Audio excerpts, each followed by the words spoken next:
Hi, everybody, and welcome to this episode of Inside Insights, a podcast powered by Zappy. My name is Ryan, and I'm joined, as always, by my co-host, Patricia Montestioca, who's live from the DMV in Colombia, and Kelsey Sullivan, who's waiting to get to the Marina Bay to have a drink. You want to know why? Because it's 85 and sunny in Boston today. Woo-hoo! Summertime is coming. You know, my daughter was saying to me today, ladies, April showers bring May flowers. And I said to her, Miss Blake, there has not been a shower yet. I don't know what you're talking about, but maybe they're coming. Today is sunny though, ladies. How you doing? Doing good. I was able to get, through the whole entire DMV process, and it only took 3 hours Oh, for, to renovate my license. So, as far as process goes, there you go. What else? It's not sunny. It is warm. It's cloudy today, but it's fine. It's still warm. it's still warm. You know what I'm feeling tonight? A couple of Pacificos and a fire in the backyard. That's what I'm going to be doing tonight. Nice. Speaking Yeah. of fire in the backyard, my new son-in-law, Fernando, shout out to Fernando. His birthday was April 6th, and my present didn't arrive on time, but it should be arriving today. But by the time we launch this, it should be okay. He should have already received it. I got them a tabletop fire pit. Oh, how cool. Like for their backyard? Well, they live in an apartment, like a complex, but they have a patio. And so their outdoor patio leads to all the garden, and it crosses and they can see the dog park. Because remember, they have puppy, right? And so I wanted them to have something so they could sit outside with the puppy and play. And so I think a little portable fire pit was a good idea. Beautiful thing. Fire pits are good. There's also another one called Solo Stove. That's like a little metal one built for apartments. It's really nice. Oh, nice. Yeah, it's all, outdoor living, everybody. Happy spring. Outdoor living. Except for people who live in deep South America or South Africa and you're getting ready for winter, we're sorry, but we've been cold for a few months here. So we're ready for the nice weather. So it's a very exciting episode for me. And I actually wore yellow on purpose today because of this. McDonald's. We're talking to Matt Cahill from McDonald's. Matt Cahill should speak publicly more often. This dude is the perfect insights guy. He's technically grounded. He's humble. He knows how to get shit done. He understands his business intimately, how it works, how the politics of it work. He works in a franchise model, so he understands how to work that. This dude I've been working with forever. We were supposed to talk about the future of insights. The truth is, Matt's current state of insights is so advanced that we stayed there for the entire episode, because what he's doing with innovation and how he's already driven change management, candidly, folks, is a masterclass. And so I wanted to stay in this space. I've had a chance to have a few libations with Matt and zoom out on where this industry is going. And every time I talk to that guy, I leave with like a completely different perspective than I have. Matt is the senior director of insights at McDonald's US. He's responsible for a lot: experience, app, menu innovation, food service relationships, the field marketing insights, the whole, kind of all things primary research within McDonald's. Matt's responsible for. I also think he owns more McDonald's merchandise than anybody on the planet. Matt, appreciate you. Love you to pieces. Let's get into this episode. Matthew Cahill. I can't believe they let you on this show, but I'm very happy that you're here, man. How you doing? I'm doing great. It's good to be with you. I'm glad you finally got around to inviting me on the podcast. Took you long enough. I know they probably thought it would be a bad idea to put you and I together for one of these things, but eventually it just had to happen. And so to my dear listeners, Matt Cahill and I have been kicking ass and taking names together for a very long time. We've innovated a lot. And the truth is we're friends. So you're going to get a little glimpse into two geeks drinking a beer, talking about consumer insights. It's going to get weird, I think, Matt. It might. I mean, what a better way to spend an afternoon than doing this? Come on. That's going to be great. And also, for the first time in Inside Insights history, we're going to have a drink during it. So what are you drinking? I've got myself a Freedom Lemonade from Revolution Brewing Company. That's a nice Midwestern brewery here close to Chicago. So repping the locals here. It's really good though. It basically tastes like lemonade. So I'm drinking High Noon, the go. enemy of every beer company who tried to make sparkling seltzer, but a delicious vodka infused juice. Wow, lovely. Now I can only have one with you, podcast guest, because I don't want to be the drunk dad picking his kids up at school. You know, that's not cool. Nobody. No, be that. You don't want to be that. My kids are on spring break right now and off at their grandma's house, so I don't have to worry about that today. So, it's a beautiful thing. Isn't it though? So all of you listening, you're in for a treat. You know, the truth is, Matt's been making moves at McDonald's for a long time. I remember, I'll share this story. Zappy was like 3 months old, and I meet Matt Cahill, and I'm all nervous because, you know, McDonald's, big logo, big account. And I think you were messing with me because you go, well, why don't we just like automate a 60 country brand tracker? By the way, we didn't do that, folks, but we tried. And it made me like you, because I remember leaving going, what did I just say I would look at? And we agreed to not do that after a few months of trying. But the truth is, I've always admired your ability to understand business, to be super pragmatic, super technical. Like, I mean, we're talking to a guy who knows his stuff, but not getting stuck by it. But, you know, there's always this, we always segment our surveys by early adopters or people who try things. And that's Matt. Yep. So front end. We're on the front end of everything. And you know what happens when you're on the front end, Matt? You bleed sometimes. For sure. Right. Like, I mean, that tracker example is a great one. Like, that's where we started. And I've always appreciated your willingness to look at things, right? And say like, well, yeah, maybe we could do that, right? Like, possibilities first and foremost are out there.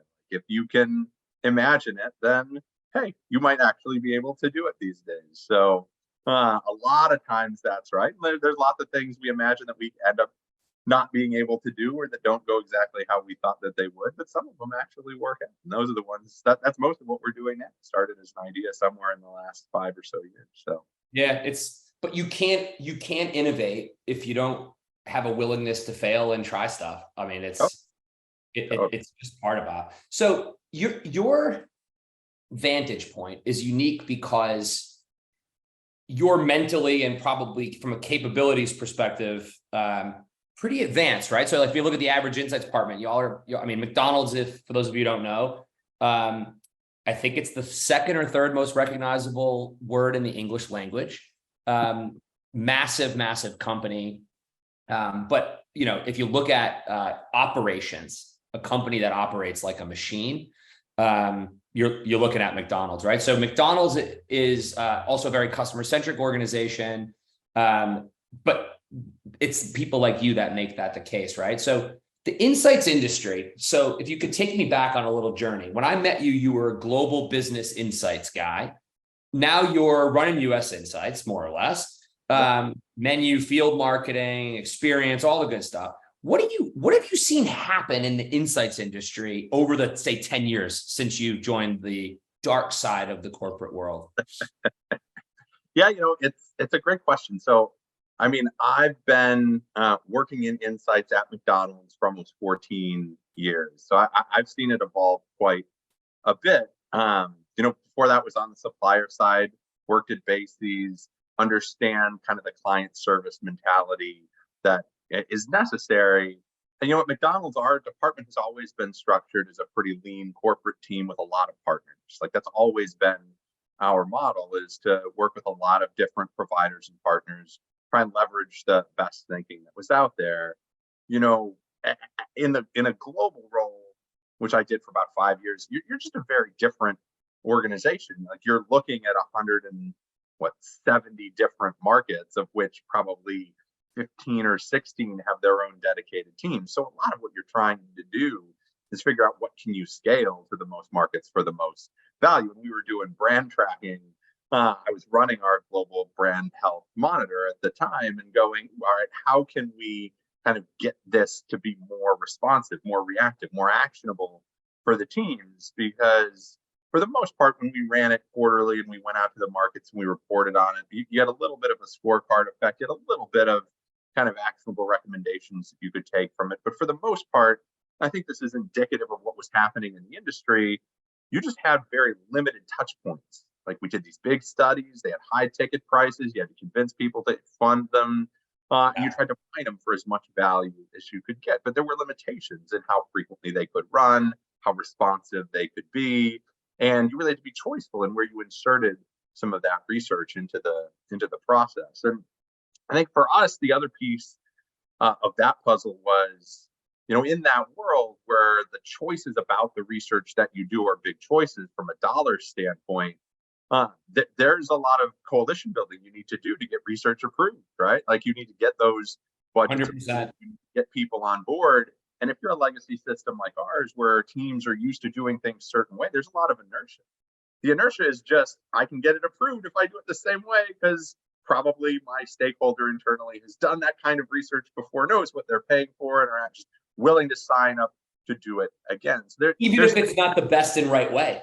Right. But the efficiency almost trumps the kind of challenging of the methodology, because the efficiency there is, in order to actually get the research approved, and I still want to do it, like, doing it in the way that's most familiar in the system is part of the efficiency of not necessarily having to teach new process, teach new method, teach kind of what all is going on. And so there was a lot of inertia in the system. But I will say the case for change is really what's probably kind of changed the most over the past 10 years. I think the capability in the industry has gotten a lot better. And the capability in the industry getting better has allowed kind of our teams, our insights managers and directors, to just change the way they show up in the company. And as soon as you start kind of adopting that mentality, well, like, hey, let's pilot something new, let's see how that works. And then when you find success there, you get a little bit of credibility to try the next thing, and then you try the next thing.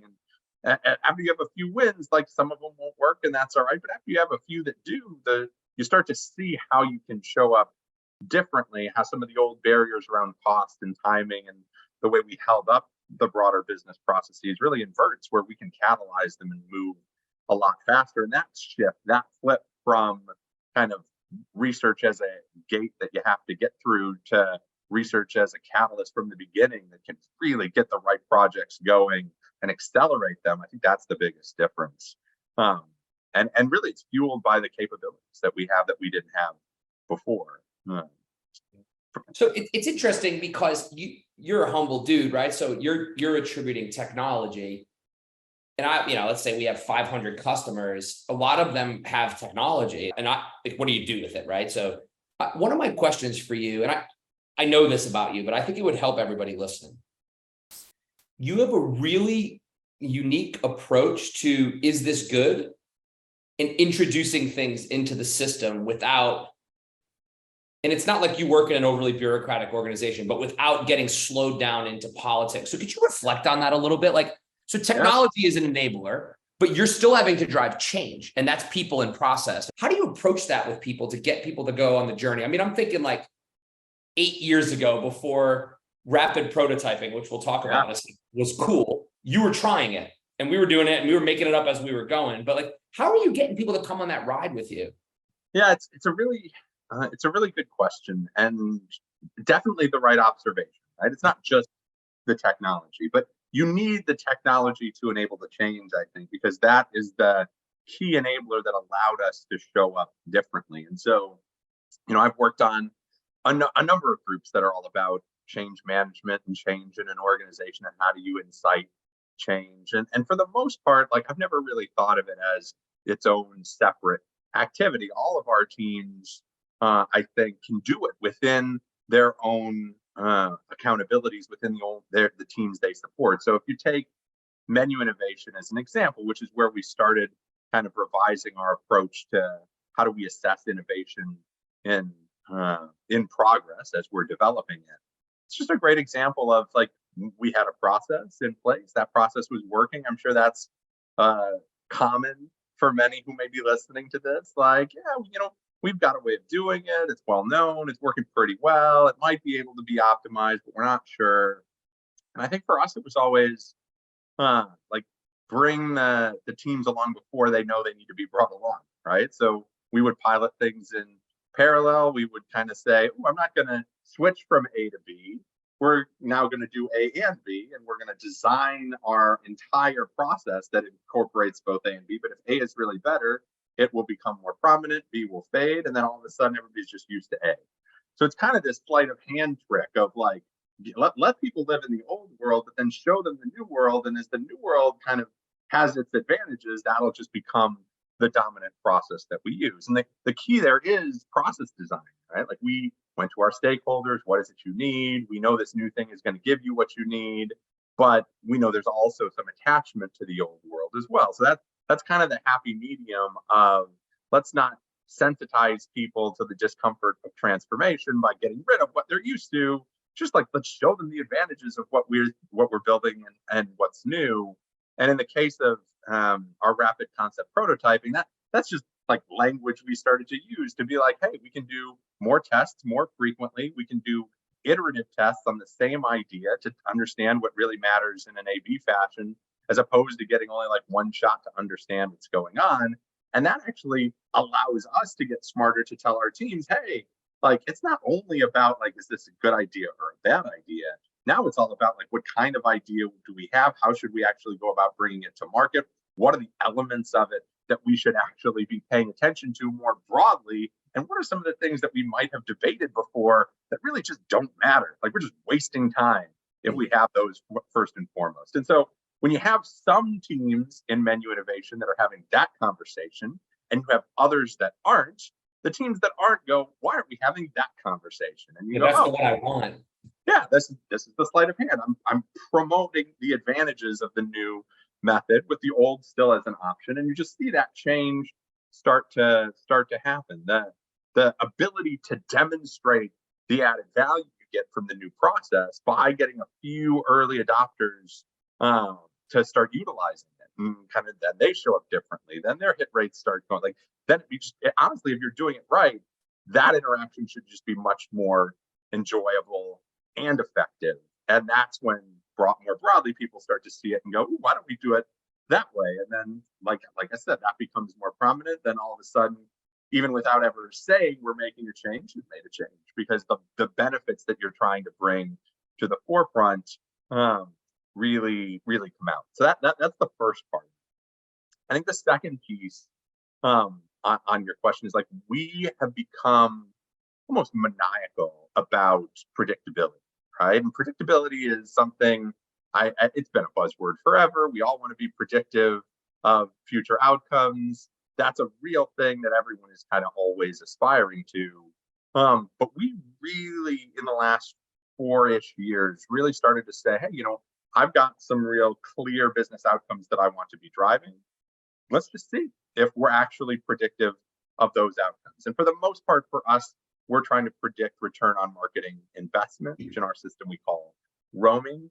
I spent a lot of years trying to predict overall business performance, sales performance, traffic performance. That's a lot harder to do because there's so many variables that go into it. But when you can get a layer down and you can really say like, well, what kind of incremental business am I driving through some of these new products or promotional activity? And you can actually isolate that. It becomes a little easier to say, wait, I can actually understand more granularly what is predictive of that and what is not. And that actually, when you actually have the evidence, helps us take out tools that prove out not to be predictive, and then turn to the ones that are and really kind of add in some more investment behind those. And so like, it's kind of a combination of this, like show internally the benefits of new tool and kind of wire process to emphasize those. And then also on the side, run some pilots on what's really predictive of the kind of overall business measures you want to drive. And many of those won't pan out, but when you have some to do, that's like a huge catalyst to those tools being kind of adopted. And then you build up teams underneath them to say, oh, all right, like this is one we want to emphasize. So now I can actually build up a team underneath that in order to start to kind of drive that into the system. So it's a masterclass in change management. I've seen you do it, so that's why I wanted you to share it with everybody. But people don't want to change. It's just a human thing.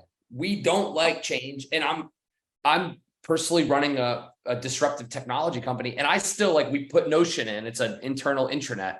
I think I was the last jackass to start using it. So it's a natural human thing, right? And so I think what you're doing there is you're taking the sting out of change and you're focusing on the benefit. And I only realized this while you were talking, like a lot of times people will come in and replace an agency service with a technology service because the technology is usually smart, predictive, easy to use now. If it isn't, I'll be the wrong tech, but anyways. But then they don't teach people how to use it. So if you're used to, let's just pick on quant ad testing. If you're used to a composite red, yellow, green score, and then you're going into like a early often learning tool with a shit ton of diagnostics, and you just throw that at a CMO, they're not going to know what to do with it. Yeah. And so even parallel pathing for results comparability, which is your second point, it only takes you part of the way there, right? Like you need to show them how to use diagnostics because they're not used to, they're used to your point a few minutes ago about your global role. They're used to, this is my shot to do a test. And then that's it. I'm done after this. The only one I get. And that's a big part of the story, right? And it's not just education. Like I don't think it's just teaching the tools to the teams that we support. That's not enough. Frankly, like nobody likes sitting through a 30-minute lecture class and internalizing everything that they talk to you about. Like you got to do it. And sometimes you've actually got to lean a little bit on the ways of working for the teams that we work with to say like, hey, you guys, like can't actually function the same way. Like the decisions that you're making need to change a little bit. Like our goal is to wire this knowledge in so you're making better decisions. What are those key decision points? The way you have it structured now, like you're just getting knowledge too late. So like you need knowledge earlier. So how do we wire the team together so that you get the knowledge you need earlier? And this tool that we have that's now a new solution in your world, now it's a tech-enabled tool. Like when is that coming in? Are we getting it in at the right spot so that you can kind of use that insight in the right way? And that's harder to do, right? Like the first level of it is probably wired in as best you can in the kind of decision-making processes that exist today. But if you're really doing that and you feel like it's a bit dysfunctional, you got to call that out. And I think that's our role now to say, like, if we were to insert what we know at a different point in this process, we would get a better outcome. And so how do we design the overall process in order to be able to do that? I think that's a really important piece. And I mean, we've all used research in our companies for a long time. There's lots of really positive and constructive uses of it, but there's some uses of it that may not be as positive and constructive, that may actually be counterproductive. And so when you see that happening, I think oftentimes we feel like, oh, we might just not have the right tool, or we might just not have the right report, or maybe we didn't simplify it enough for that audience. And it's like, well, no, like that process is just broken. So like we can bang our heads trying to facilitate a broken process, or you can just say like, this process is broken. Like, let's design a better process where you can actually take advantage of the knowledge that we have. And I think there are many out there, and maybe, I don't know, I've never felt shy about doing that if I see it, calling it out. But I think that's one of our biggest issues as a function, is just kind of reacting to the way the company is structured rather than saying like, no, like if this is working well, like you're going to use the insights that we have in a much more effective way, and then using that to think about like, well, how do we design a broader business process to enable that?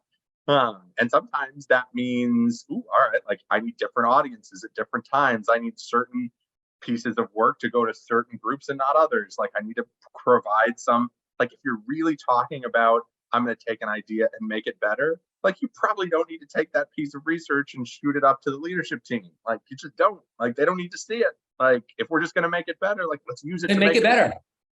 Like otherwise we're just like, we're not going to be as efficient as we could be. So I do think there's an element of organizational design and process design that goes into this. When you see the new tool and what it can do, if you really want to brand the benefit, some of that is provoking your company and saying like, well, if we wanted to maximize the value we get out of this thing, maybe we need to tinker with just how we're doing things more generally. Yeah, and you're right. Like, now, I guess the question back to you is, do you slow play, show benefit drive prediction correlation, then make that assertion? Is that the order of operations? Yeah, I think it varies, right? I think it varies depending on the situation and kind of the existing state of the team that we're supporting. I like to say we do a lot of work on like effective decision making at McDonald's. It's a big company and it's very familial, and like we have lots of decisions by consensus where lots of stakeholders need to weigh in. So we talk a lot about how do we efficiently make decisions. So I think culturally that benefits us because that's always something that we're talking about. We're not wired to like, nope, this is the way it is. It's the way it's always been. That willingness to listen is true in our company. I know that's not true everywhere, but it's a benefit of McDonald's, I think, that I've been able to appreciate and take advantage of. So like there's a willingness to do that more generally.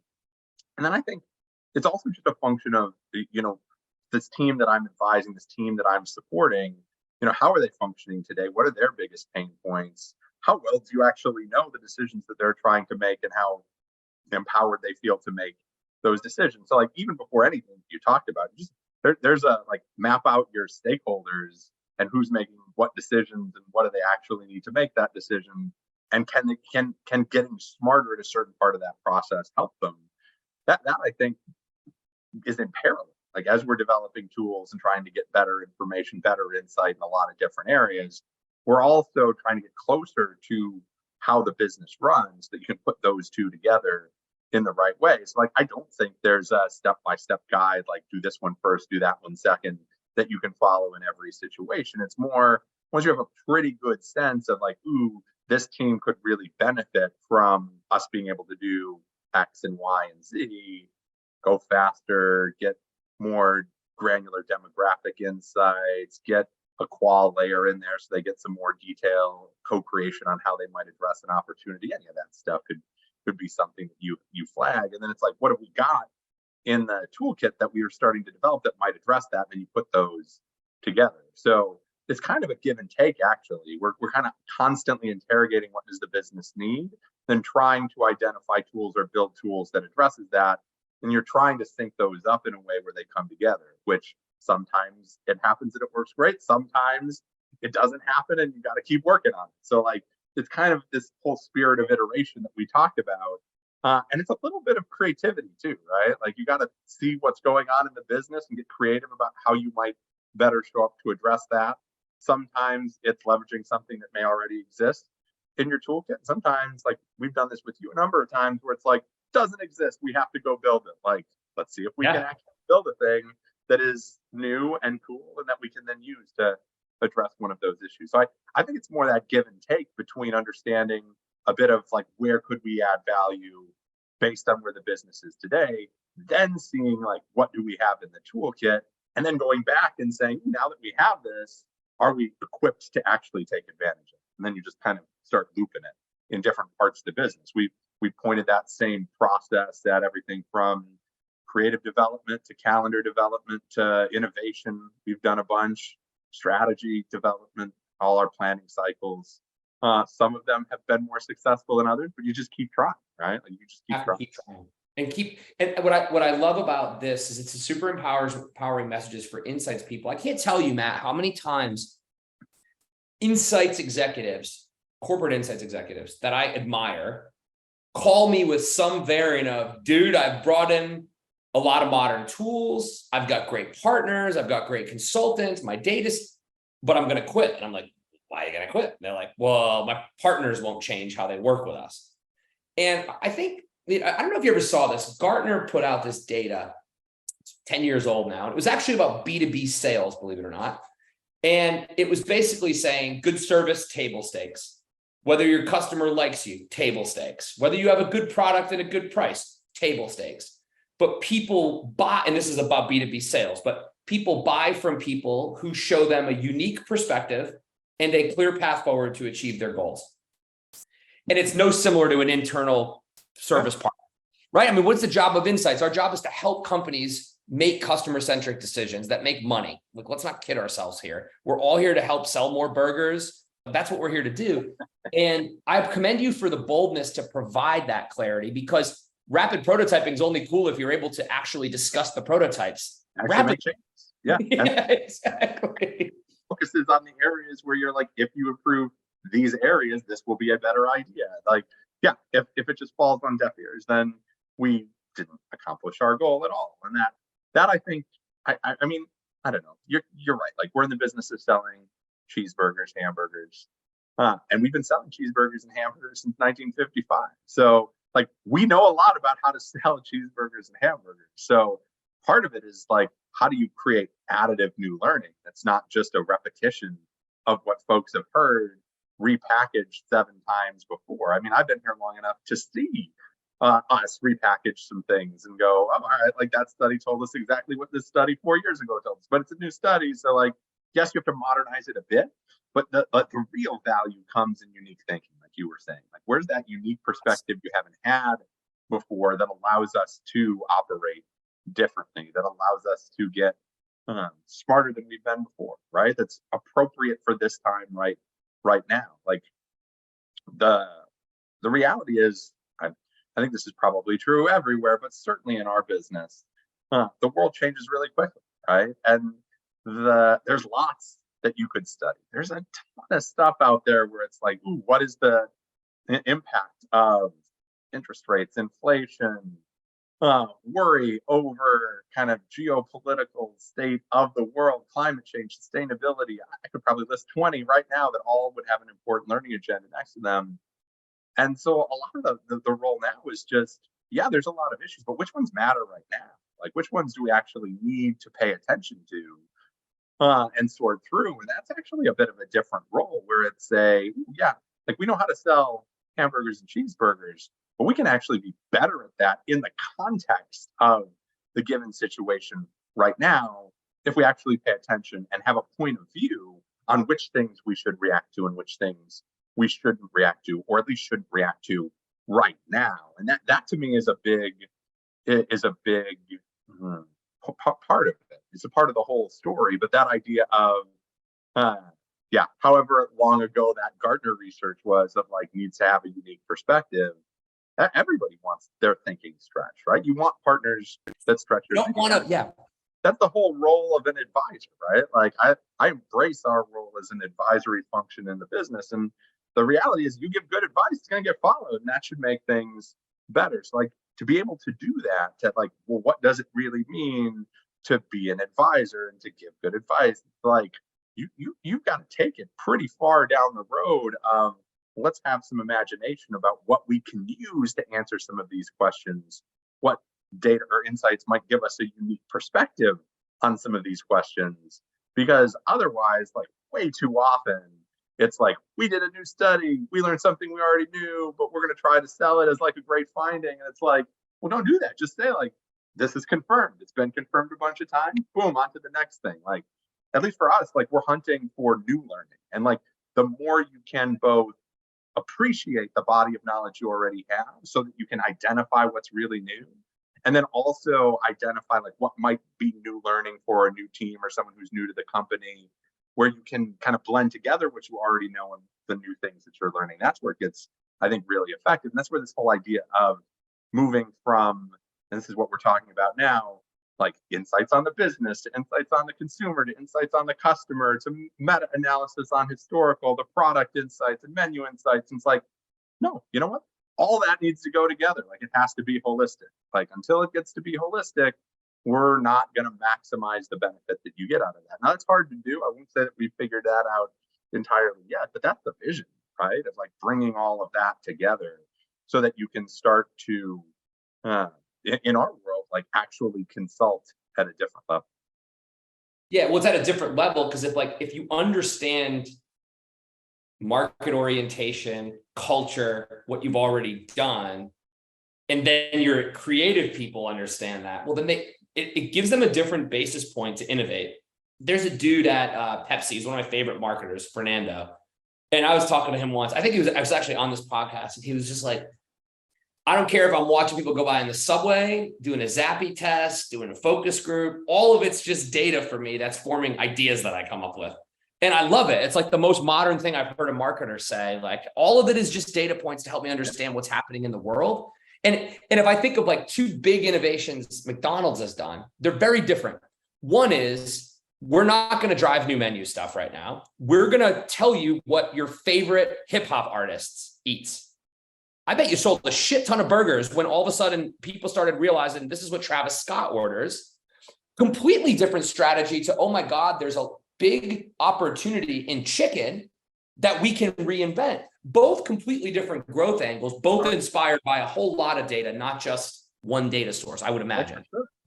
Yeah, I mean, those are great examples. Obviously, the Famous Orders platform has been successful for us. We've run, a handful of different iterations of that, and have seen, a number of copycats pop up over the last few years. I have noticed that, by the way. I meant to give you shit about that. Yeah, you can look around, you can see a few of those, which I think is a testament to how it's worked.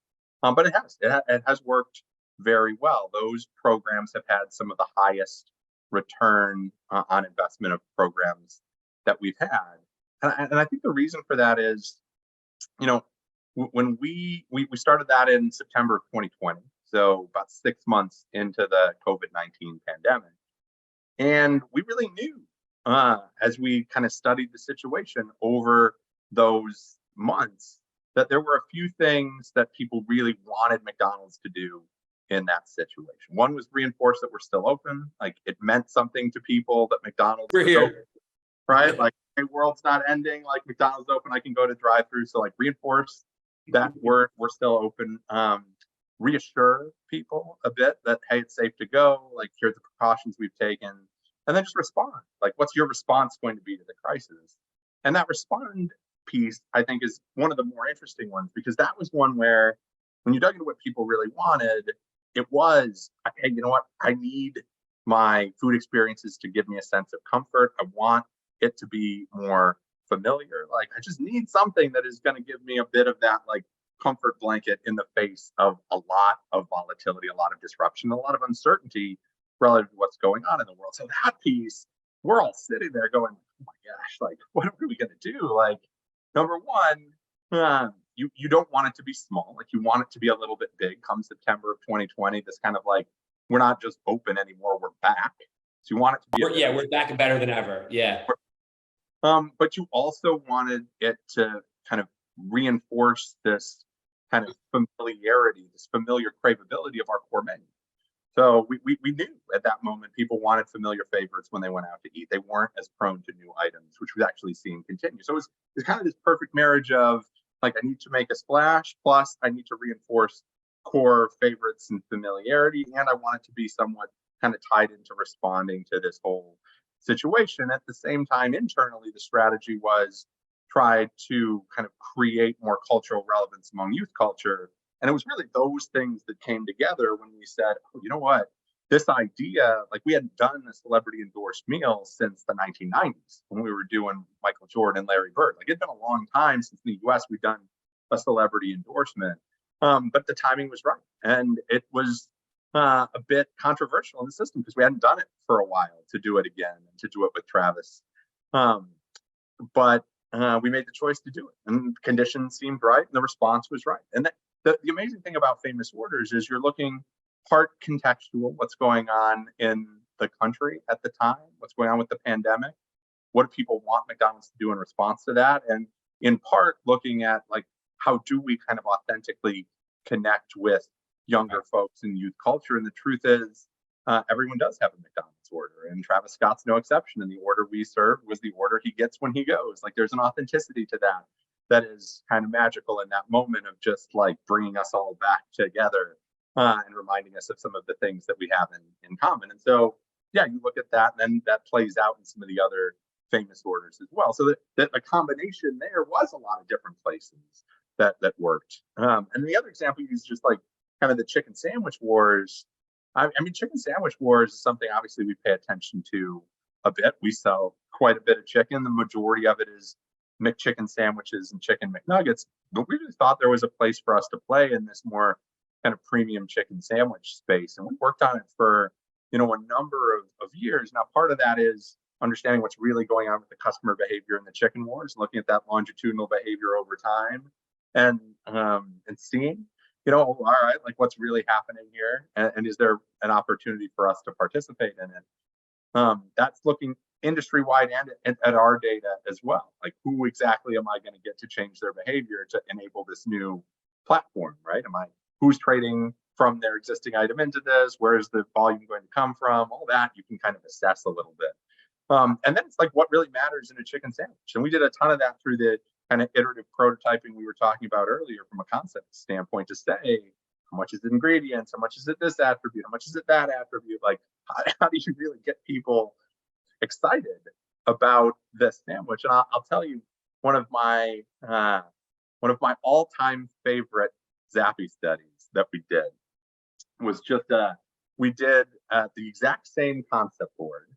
It was a chicken sandwich, pretty generic chicken sandwich concept board, and we just stuck different brands on it. Stuck about 8 different brands on it. Different QSR. And what we found was that the scores there put McDonald's serving that chicken sandwich about 7th out of 8. Like, we just didn't have a lot of credibility to sell a good chicken sandwich compared to a lot of the other QSR brands that were doing it and that were in kind of front and center in the chicken sandwich wars. And so that it's just such a good example of where iterative prototyping can get you. Because as soon as we learned that, we said, we're not doing any more concept testing. That's a waste of time. Like, this is going to be a trial challenge. That's an agency challenge. We're going straight into creative development. We need a really good creative approach to get people to try the sandwich. And then we need a ridiculously good sandwich. Like, it's got to outperform every benchmark that we have, because, like, you're going to have to change some minds when people have it. And every beat's got to be really high. So we spend a ton of time on product development, what can work within our system that we can serve consistently, that gets us to as good as we can do. But that really is the story of one, learning, and then you had 2 things you had to solve for, and everything else kind of flowed from that. And the reason I think McCrispy is successful is we have a damn good product, and we launched it really well. So, like, that might seem like, ooh, that's the only thing you ever need to do.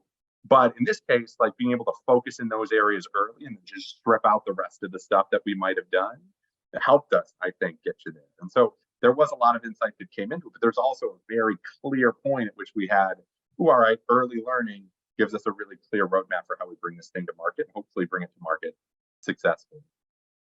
I love both examples, because it's a clear indication of intention of what your learning system is, the ability to ingest multiple viewpoints to then innovate and create. And I mean, I can't tell you how many brands during COVID were calling us asking if the methodology was wrong when their ad used a violin and said, in times like these. And it was just a simple, it was the same thing with Super Bowl ads this year, where it was like, it's times of recession. And, you know, people are like, no shit, make me laugh, dude. Don't remind me about it. Yeah, no shit. And like, what I love about the insight behind the Travis Scott, famous orders, is we're back. You want comfort. We all have an order. And oh, by the way, this is an audience that resonates with you. And so, but I think the key thing here was, it was an authentic message that the brand could deliver. And I think this is where a lot of organizations are fucking up now, where it's like, no, this is no longer the day where you can talk at people. You have to, like, credibly be able to be in a conversation, which then brings you to your chicken sandwich example. Because what you learned on Zappy test was like, yeah, right. And so you're like, okay, well, now I got to convince you. I'll believe it when I see it. That's exactly. And so then you show up with the marketing to cut through, and then the experience. It was funny because I had to convince Jill, same story, you got to go try this. And she's like, and then she was like, it's really good. So, you know, it's a really good example of how all the viewpoints of culture and data, if used correctly, can cut through and make money. So kudos to you. All right. So I have to tell everybody this. We had an agenda today. We have followed 0 bullet points of it. And you haven't even had to have a sip of your beer yet. And I'm very sorry about this. You've been dropping dimes on us today. And, you know, he's a Chicago Bulls fan, so he doesn't get to see too many dimes get dropped these days, unless he's watching the Celtics play. I mean, it's really sad for Matt. You know, we have now clinched the 10 seed in the play-in tournament. So what you're telling me is there's a chance, right? So you might have to eat your words over there, Mr. Celtics fan. I know. I don't think it's likely, but I don't know that I can predict it, but you never know. It's not we haven't been able to correlate the predictability, but the Bulls have had the Celtics number this season. So we'll see what happens. All right. So I want to ask you to explain your innovation system. And I'm going to tell you why. Your system for innovation, and I know you have systems like this for everything, but I want to focus on innovation, is what I'm running around the world telling people insights departments need to be doing by 26. Matt starts with what he knows, then innovates, then prototypes, then validates. How do you pull that off? Talk to us about that. Well, I mean, I think it took a while, right? It took a while to build that. What's the Ray Kroc quote? I was an overnight success, but 30 years was a lot of nights. A lot of nights, yeah. It seems like it happens all at once, but it really doesn't. I mean, I think it was probably a combination of a few different things. I think in our category, you know, when you're in QSR, when you're McDonald's, you sell a lot of the same things in a lot of the same categories. You're constantly trying to innovate within some of the same territories: burgers and chicken sandwiches, fries and beverages, desserts. We work in a lot of the same spaces because that's what people want to eat. That's actually my favorite, one of my favorite Kroc quotes. You know, he got asked in the 60s, do you think McDonald's will still be selling hamburgers in 50 years? And he said, I don't know what we'll be selling, but we'll be selling more of it than anybody else. Which is right, because like we react to demand, like we sell people what they want to eat. And I think in our innovation system, the first thing we realized was, because we're in a lot of the same places, the easiest way for us to get better is to learn from what we've done historically. And I'll tell you that we didn't really do that very effectively. And so the easier it became for us to look at, like, well, what have we done recently? How has that resonated? Can we, if we're going to go back to a certain idea or a certain grouping of ideas or a certain category, let's at least know what we've tested in the near recent past and be smart faster. That's probably the stuff. So first thing is learn from where you've been, and like force that step. Like if you don't force that step, it won't get done. It's easy to skip because everybody wants to have the new greatest idea ever, and you don't want to acknowledge that someone's probably had a similar idea before, but they have. So like force that was a big, when we were setting this all up, that was a big behavior change for us all to work through, is like start here, because you got to actually invest time in that stuff. I always call it getting a head start. Like, why wouldn't you want a head start? Like, why wouldn't you want a head start with all this knowledge that we had before? Like, it's going to make your outcome better. Like, no one's going to care that you got to a great outcome because you used what people did previously. And it wasn't all new to the world thinking. Like, no one cares. They just care about the outcome. So, like, give yourself the head start. I was on that soapbox a ton early on when we did innovation.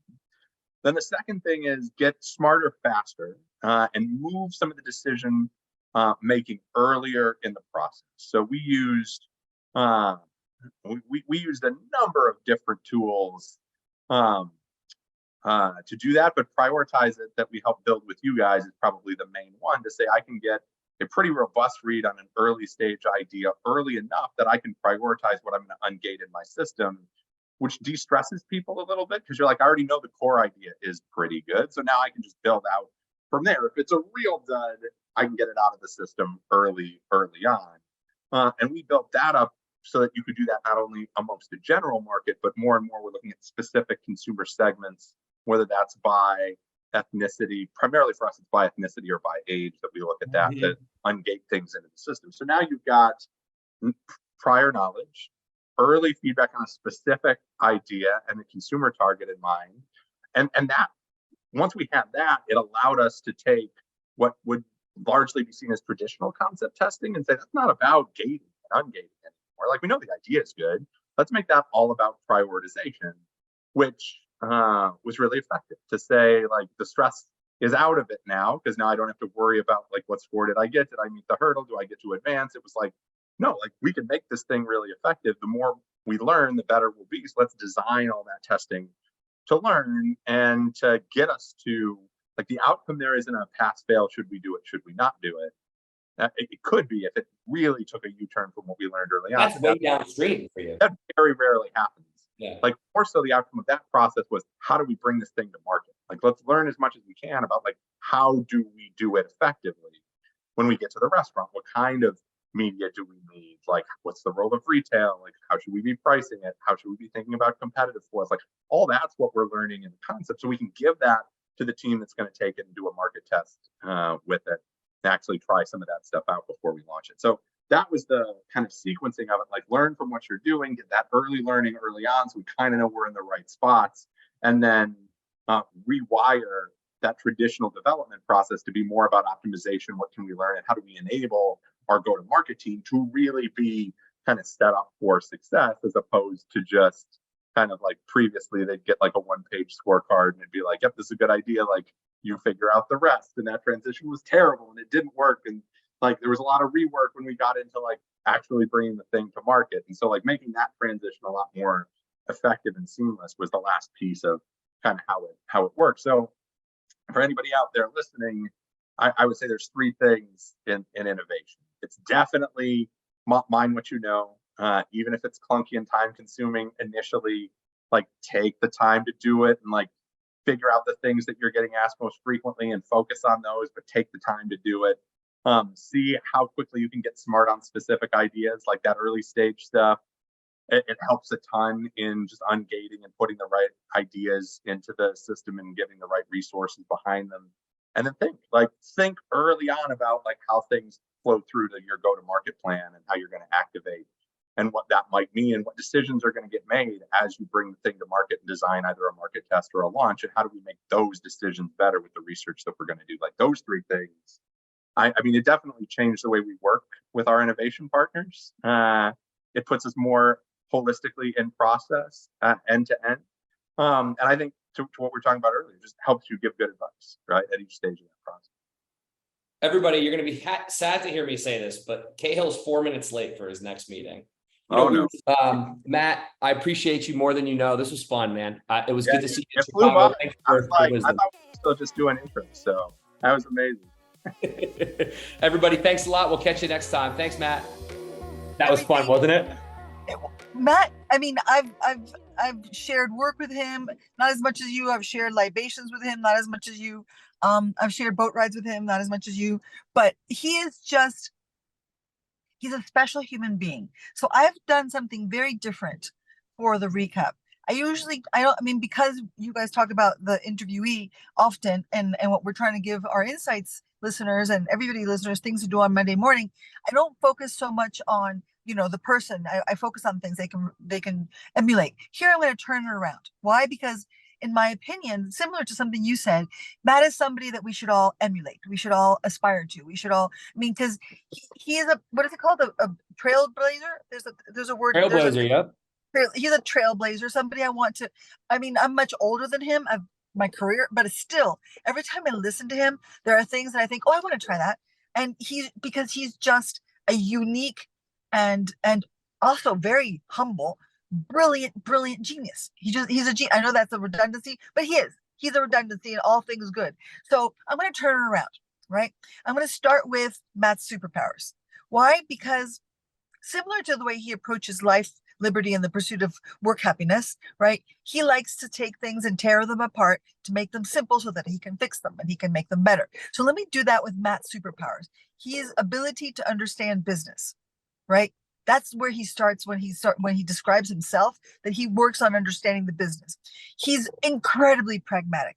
He doesn't overcomplicate things in his speech. I mean, can you imagine if he complicated his speech with the way how fast he speaks? It would be impossible, but he is very practical and very pragmatic.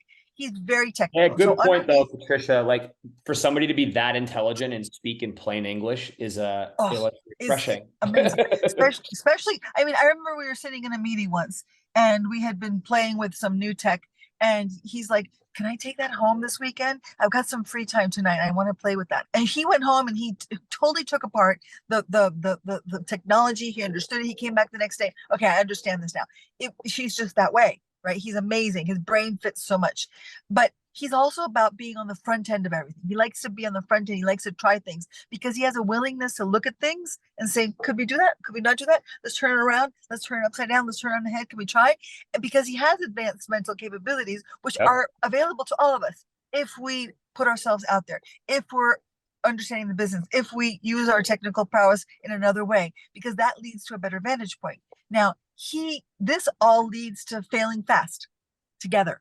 He talks about partners. He talks about vendors and suppliers, but he talks about business partners. And I know that when we worked together with him at Zappy, when I was at Zappy and still now, he truly brings all of his partners. He uses all of his toys and brings them in so that he can get better. So that's why the tracker didn't come to fruition, and you guys decided that fast, because he wanted to try it. You both looked at it. You both Rubik's cubed it, right? And then you put it back. Nope, it's not going to work. Next, right? And that's only way to do that is if you have the superpower of having a different vantage point, trying and failing. Now, he talks about the secret to innovation. He says you can't innovate successfully if you're not willing to try and fail. That's why you have to have a customer-centric organization so that you know where you're going, who you're going for. And so that's what was like, those are his secrets and his superpowers, which are the same thing. Now you asked him, what do you do with technology, right? How do you approach it? How do you get people to come on? And that's where I log into what you were talking about, a masterclass in change management. You know how I feel about change management? Julio once on an interview asked me, somebody asked me, what is your type of change management? I'm like, baby steps. That's not technical. That's not, fancy, but it is. That's exactly. And we share that thinking. He's much more advanced and he's done it so many times, but I share that with him, as in slice that elephant really thin so that we can do it baby steps. And that's how he does it, right? He takes and he shows us how he gets people to come on the ride with him. The first part, the enabler, right? Use the technology to change, but don't use it to be the be all and end all. And he talks about A/B, testing things in parallel. I've done this with packaging. We've done this with commercials. We've done this with many other things, but he's like, leave them what they've got, whether it's the test that they want or the sandwich that they want or the beverage that they want, and then add the new one, add the new methodology. If you're going to have the new methodology and all quote unquote it does is confirm, then be honest. We've confirmed what we had before. We didn't learn anything new, but we did it in half the time for a third of the cost. Oh, isn't that cool? I didn't reinvent anything. I confirmed. Then we can dump that. Or I've got something new. Oh, in half the time and a third of the cost. Oh my God, because it's iterative. Something that we just did with other customers at McDonald's, right? So he would do that consistently, and he would get something that we've talked about a lot. One person on his team, one stakeholder to do it. Let's do this together. He would convince them, right? A trailblazer like himself. And then he would share, oh, look what we did. And everybody's like, oh, I want to do that. Because after something's been proven, everybody wants to. So that's change management at its best. Absolutely. But the way that he did this is to know who the stakeholders was and what they really wanted. What is it that they really need? So he was really good about being that person, but tell me what you really need, right? More tests more frequently. And he was able to get his whole corporation to get smarter, better, easier, faster, right? And it's not only about having a good idea or a bad idea, it's about what kind of idea do we have? He talks about. Yeah. And he got his team to think this way, in this A/B fashion, and come along with me for the ride, and asking, how should we bring it to market? How should we present it to the consumers? And then much further along, he gave us the example in the interview about the chicken sandwich. Anybody who spent half an hour in the United States knows about the chicken sandwich wars, right? Everybody. And been consumers, right? The ones I can eat, right? And so he's like, okay, McDonald's wants to be part of the chicken sandwich. So I'm using all of this masterclass in change management. And he approached it in that way, and they tested it. And they're like, okay, we got this. We kept trying. We got the right chicken sandwich from McDonald's. And what are we going to do? We look at the industry. We look at this. We produce our chicken sandwich. We put everybody's brand on. Well, what are we going to have a chicken sandwich? Anybody can put their brand on. That's not good. Assess a little bit more. I know this is weird, very weird. But one of my favorite sentences in the whole interview is, what really matters in a chicken sandwich? Only a researcher can take that sentence seriously, but he does. What really matters in a chicken? I mean, that's Picasso level intelligence, because you know how Picasso was, right? And then he started prototyping. And then when they finally got the right chicken sandwich, he went to ask, how do we market this thing? And they created with the agency that the wars. They created the wars. Let's put them together. We know that they go better. And so all of this with this little simple baby step A/B technology, and this just made everybody goes, oh, I like that. Can we do some of that too for my brand? So it was fantastic. So his superpowers of being vulnerable, being authentic, being intelligent, but being simple and pragmatic at the same time, helped him bring the company along for the ride. but he's got a secret superpower that I don't think we can bottle. He's just a glory to be around. True. But I think that it's because he's so passionate about what he does. He loves what he does, and he's able to ask questions about what's the most important thing in a chicken sandwich without anybody thinking, what drugs are you on, right? And so that passion comes through, and people want to come with him. And then he says there are 3 things in innovation. He wraps it up beautifully for me in a bow at the end. And he says, take the time to do it right. Figure it out. Figure out what is it you're getting asked most frequently and focus on those, but take the time. Number 2, see how quickly you can get smart. I mean, that sentence is another fantastic one, right? See how quickly you can get smart. Entry stage stuff and bringing people along for the ride, and ungating things and just putting the right ideas in the right moment and giving everybody the right resources. And then 3, think about how things should flow through your go-to-market so that you can take an insight, a problem, bring it through, get the idea, and then immediately activate it. Because sometimes you get stuck and there's no, what is it called in golf and tennis? The follow-through swing? Yeah, follow through. So the same thing. So he does the whole entire swing from the beginning of prepping the ball all the way to the end of activating it. So that's how he approaches life, liberty, and the pursuit of insights. And that's why he takes all of his iterative thinking and all of his superpowers and he turns them into something that's just so natural and fun to go with. And that is him in a minute or 2. Thank you, Patricia. A great recap. And that is the wrap of season 6, everybody. What a great way to end it with one of my very favorite people, Matt Cahill. We're going to get him back because the truth is we didn't get to talk to him about the future because his current state's still pretty cool. We will be back roughly around September, but don't hold us to that because we're going to take a little time off here, take a break. I hope you have a wonderful summer and winter if you live in a part of the world where it's cold, where it's warm here. And thank you for listening. I really appreciate all the love you give us on social media. For those of you who reach out and give us feedback on episodes, it means a lot to us. We obviously have a lot of fun doing Inside Insights. And Kelsey, thank you for putting on all this amazing production. It's been a hell of a ride and I can't wait to keep doing it.